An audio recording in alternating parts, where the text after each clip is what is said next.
welcome back to my channel for another weekly wrap-up. This one will be for the week of September 7th through September 12th. I was going to film a vlog and I was in the process of it, but then I had some phone issues. So therefore, I am now filming on a new phone.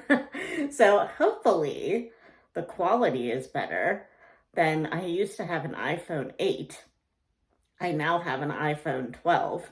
So, I mean, I'm not very technologically savvy, but in my mind, it stands to reason that if you get an upgraded phone, it should be better quality, right? I would think. So hopefully you notice a quality difference. And yeah. So let's just talk about what I read last week. Okay, so let's just get this out of the way right now. I finished a book this week that has been on my reading list, and I have been reading for about a month. And it was taking me far too long for the amount of pages it was and for how big the font was. But it turns out I probably should have just DNF'd it. And that book was Charlotte by Helen Moffat. Now, I was a little bit hopeful for about 3/4 of this book that it possibly might not go in the direction that I feared it would go. First of all, I should start off by saying this book is a retelling of Charlotte Lucas from Pride and Prejudice.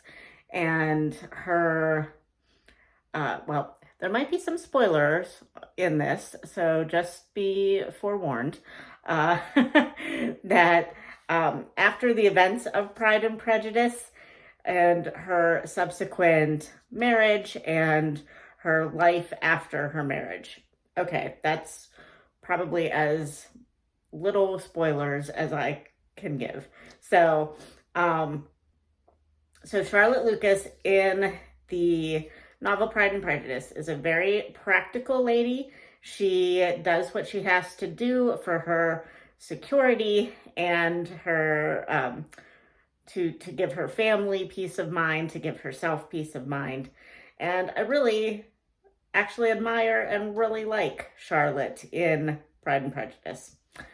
In this book, however, I started out kind of liking her still and finding that she didn't really seem like she was any different than I would have viewed her in Pride and Prejudice. But there came a character came in that shifts the dynamic of her life. And for a while, it, was kind of iffy if the plot line was going to go the way I feared it was going to go. And unfortunately, it did go there.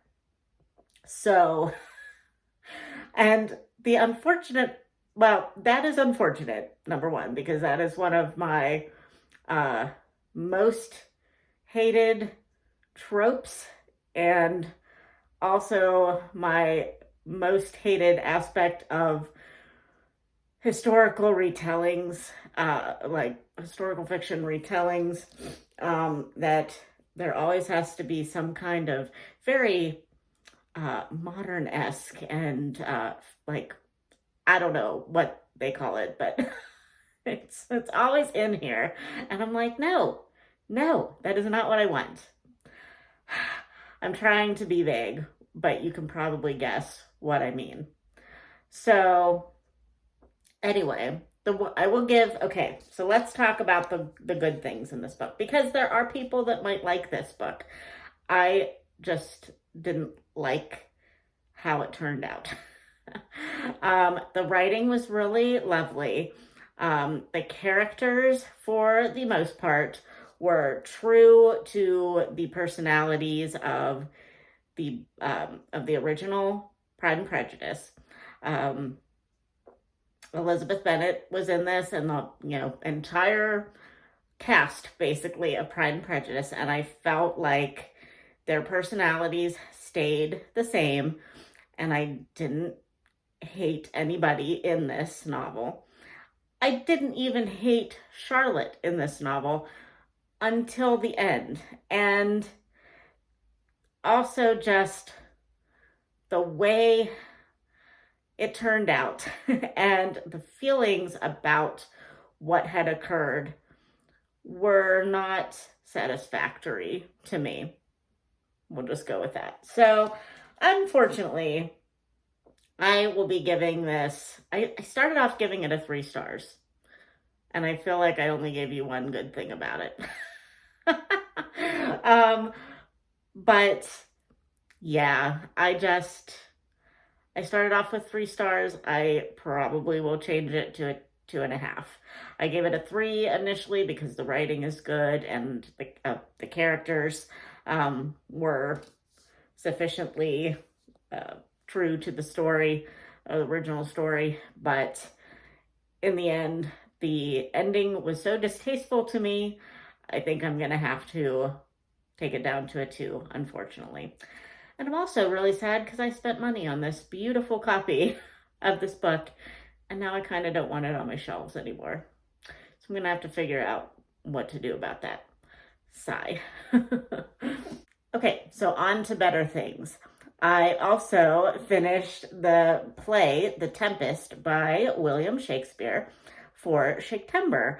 And I had my Zoom discussion with Jason from Old Blues Chapter and Verse and Lukash from A Cruel Reader's Thesis, and we had a really good time discussing this play. I think, it's definitely Jason's favorite Shakespeare play.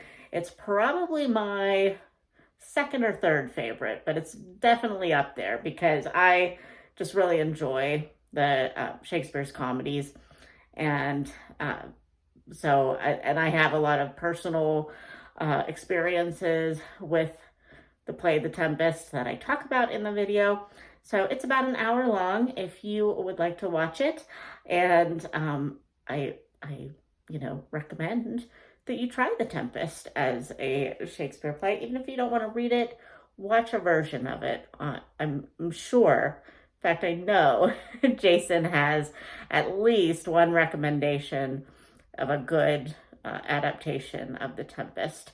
So definitely try to find a way to view The Tempest because it is a really fascinating play with a lot of facets to it.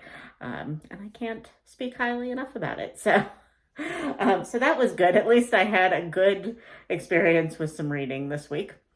Also, on a whim, I decided to pick up Ill Met by Murder by Elizabeth J. Duncan for Series September. And which Series September is hosted by Krista from Books and Jams and Sarah from Sarah's Nightstand. And I read a lot of cozy mystery series, and this was one that, coincidentally enough, focuses on a Shakespearean theater company in the Catskills. And this is the second book in that series, and actually the series is called Shakespeare in the Catskills, I believe. So this is actually only a 3-book series, and it's not my favorite. I do like the theater aspect of it, but because it's the theater aspect, or a theater company, it's a little bit grittier, I guess, than a normal cozy mystery. The characters are not as likable, and I am first to admit, and this is probably not a surprise to anybody, that actors and actresses are very dramatic as a general rule, and sometimes that makes them kind of hard to get along with. So it makes for very plot-driven plot lines, but maybe in real life it's kind of stressful. So but this particular one focused on a play, on the play, A Midsummer Night's Dream. And that is my absolute favorite Shakespeare play. So I really appreciated that aspect of it. I appreciated how the mystery kind of played itself out in the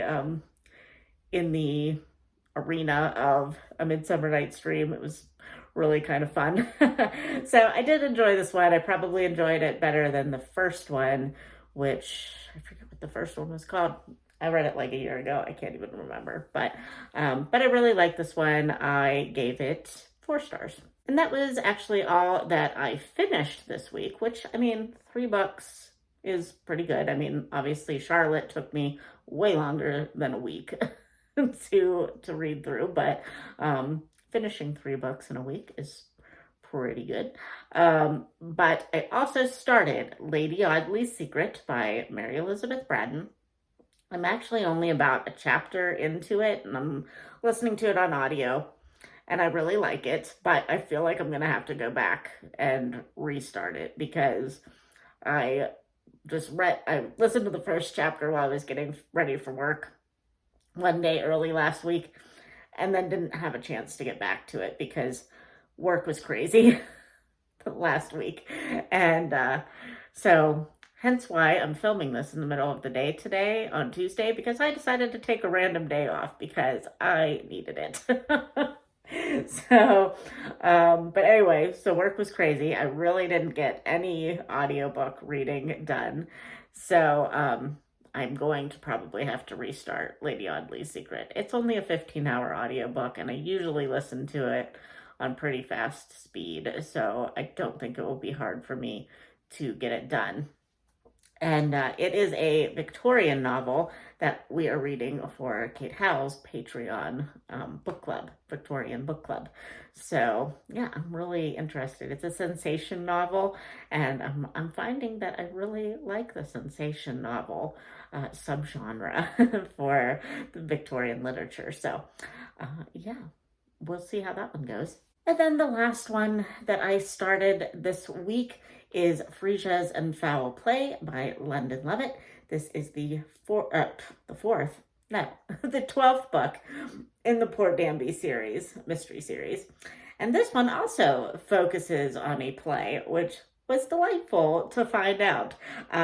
A traveling production of The Wizard of Oz comes to Port Danby, and the town is just all giddy with excitement about this upcoming performance.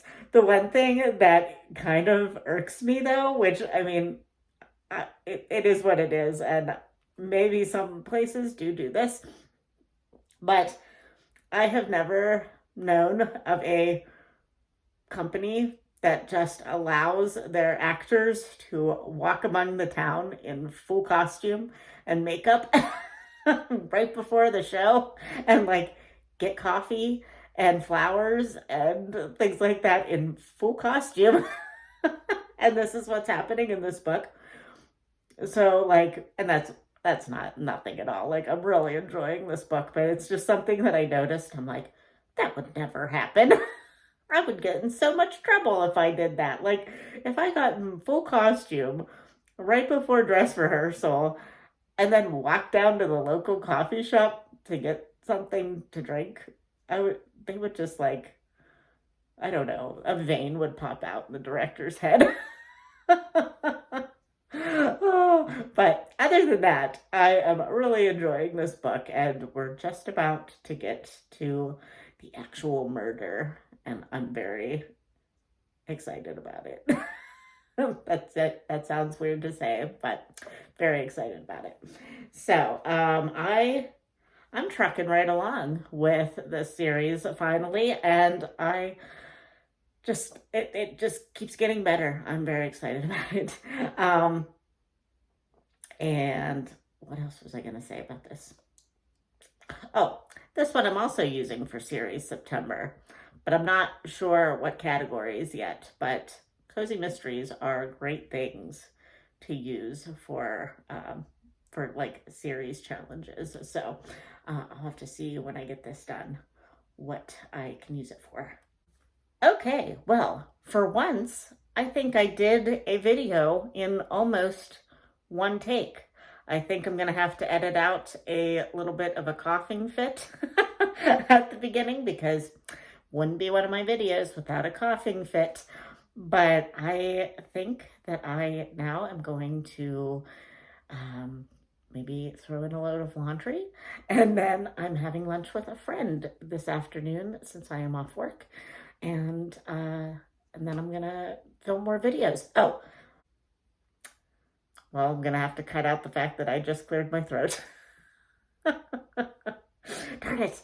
Anyway, I did want to say that I will be filming another floss tube video, and I have some very exciting finishes to show you. So if you are interested in my crafting content, stay tuned because I think if I can get the video filmed and edited today, I will probably put that up tomorrow. So yay. All right, friends, I'm going to go and I will talk to you soon. Bye.